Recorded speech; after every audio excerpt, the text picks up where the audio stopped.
Hey guys, Cecil from Deep South Shootout. I have two questions that came in today regarding torture rack. Okay, so when we first published this, it seemed a little confusing, raised a lot of questions and concerns. I think we've addressed that. If you go to deepsouthshootout.com, look at the movement standards and the description of the workout, you'll see where we've implemented time caps, and you see where we have implemented tie break times. Okay, and this kind of helps mitigate the what if I can't do muscle ups, what if I can't do pull ups, etc.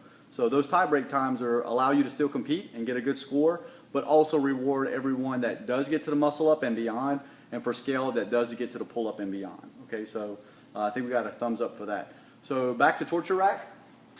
For 4-person teams, 2 persons hold the barbell, 2 persons do the work. We do a switch. 2 questions concerned, or what happens if I drop the bar, and when do we switch? Okay. So overall concept of the workout, this is 3 rounds. However, each round the style of the squat changes as well as the style of the pull-up variation. So we begin with 50 back squats, 40 pull-ups, and 30 shoulder to overhead. This is shared workload between our first 2-person team of the 4-person RX. Okay. After completion, they immediately move on to round 2 of 50 front squats, 40 chest to bar pull-ups, and 30 shoulder overhead. Upon completion of round 2, their third round involves 50 overhead squats, 40 muscle ups, and 30 shoulder to overhead. Once the first 2-person team has completed all the work, then we switch to the other 2-person team. So I think that answers that question. Second question is, what happens if we drop the bar? So what happens if we drop the bar, either the 2 folks that are holding the bar, or what happens if I drop the bar while doing the overhead squat? Both very reasonable, very good questions. If you drop the bar at any point of the workout for RX, you simply start over with that set.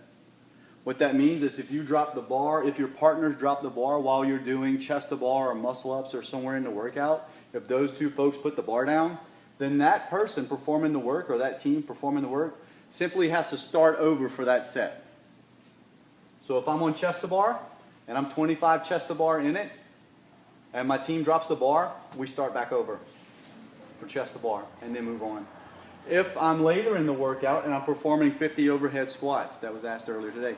If you drop the bar doing the 50 overhead squats, number 1, your 2 teammates cannot come over to help you save that bar. That's a very extreme safety violation. We need to step back, let them bail correctly, that person if they drop the bar. No problem, we pick the bar back up, we put it on our shoulders, and we start back over with the 50 overhead squats. Okay?